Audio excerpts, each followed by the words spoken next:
বাংলাদেশে আর আওয়ামী লীগের রাজনীতি, এই ফ্যাসিস্ট রাজনীতির আর কোনো জায়গা হবে না, হবে না, হবে না। ফলে সরকারকে বলবো, দ্রুত বিচার ও সংস্কারের রোডম্যাপ ঘোষণা করতে হবে।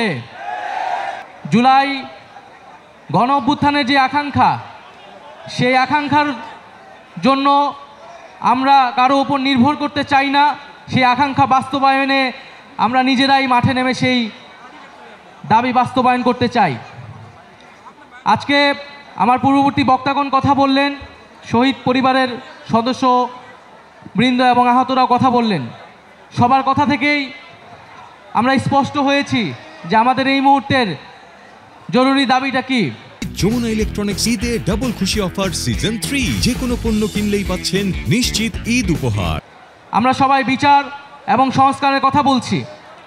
5ই আগস্ট পরবর্তী এই নতুন বাংলাদেশে এই যে সরকার গঠিত হয়েছে এবং যারাই রাজনীতি করতে চাচ্ছে সামনে, তাদের সকলের ন্যায্যতা হচ্ছে এই শহীদ পরিবার এবং এই আহত যোদ্ধা বৃন্দ। ফলে তাদের মনের আকাঙ্ক্ষা কি সেটা আমাদের সকলকে বুঝতে হবে। আজকে দেশে শত শত মামলা হয়েছে, এই শহীদ পরিবারের সদস্যবৃন্দগুলো মামলা করেছে। শেখ হাসিনা এবং আওয়ামী লীগের খুনিদেরকে আসামি করে মামলা করা হয়েছে। যদি এর বিচার ছাড়াই আরেকটি সরকার চলে আসে, তাহলে কি নিশ্চয়তা আছে যে আওয়ামী লীগকে আবার পুনর্বাসিত করা হবে না এই বাংলাদেশে? ফলে অবশ্যই বাংলাদেশের রাজনৈতিক দলগুলোকে, সরকারকে পরিষ্কার করতে হবে আওয়ামী লীগের ফয়সালা কি হবে। আমরা মনে করি 5ই আগস্ট বাংলাদেশের জনগণ আওয়ামী লীগের বিরুদ্ধে রায় দিয়ে দিয়েছে। বাংলাদেশে আর আওয়ামী লীগের রাজনীতি, এই ফ্যাসিস্ট রাজনীতির আর কোনো জায়গা হবে না, হবে না, হবে না। ফলে আমরা বলবো যে আমাদেরকে বলা হচ্ছে যে আমরা নাকি নির্বাচন পিছানোর রাজনীতি করছি। খুব পরিষ্কারভাবেই বলতে চাই, পাল্টা কথা আপনাদেরকে বলতে চাই যে আপনারা বিচার ও সংস্কার পিছানোর রাজনীতি করবেন না। বিচার ও সংস্কারের প্রতি ঐক্যমত পোষণ করুন। নির্বাচন আমরা আপনাদেরকে করে দিতে সহায়তা করব। ফলে সরকারকে বলবো, দ্রুত বিচার ও সংস্কারের রোডম্যাপ ঘোষণা করতে হবে। কত দিনের মধ্যে কোন প্রক্রিয়ায় আমরা দৃশ্যমান বিচার কার্যক্রম দেখতে পারবো এবং দৃশ্যমান সংস্কার আমরা বাস্তবায়ন করতে পারবো, সেটার সুস্পষ্ট রোডম্যাপ অবিলম্বে ঘোষণা করতে হবে। এবং আমি বলবো যে এই বাংলাদেশে আমাদের প্রধান উপদেষ্টা ডক্টর মোহাম্মদ ইউনূস, তাকে আমরা আমন্ত্রণ জানিয়ে, আহ্বান জানিয়ে সরকারের প্রধান উপদেষ্টা করেছিলাম।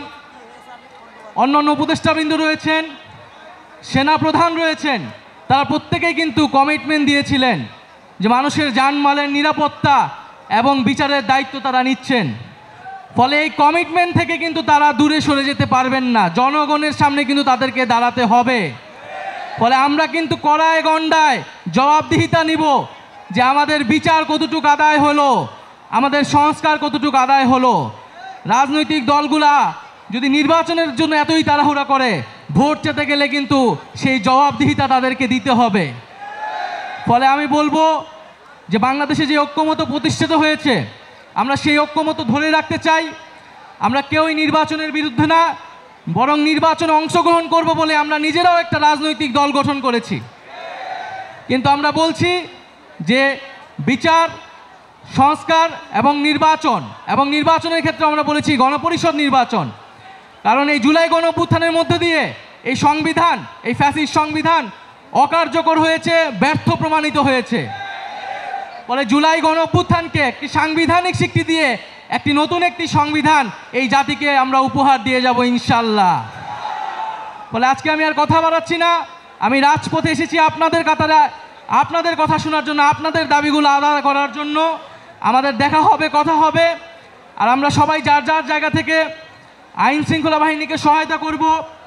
আমরা কেউ নিজেরা আইন হাতে তুলে নিব না। কোনো ধরনের মব তৈরির যে রাজনীতি, যে অপচেষ্টা চালানো হচ্ছে, বাংলাদেশকে, আমাদের ধর্ম ইসলামকে নেতিবাচকভাবে উপস্থাপনের চেষ্টা, ষড়যন্ত্র অনেক গ্রুপ করছে, আমরা সেগুলো প্রতিহত করব।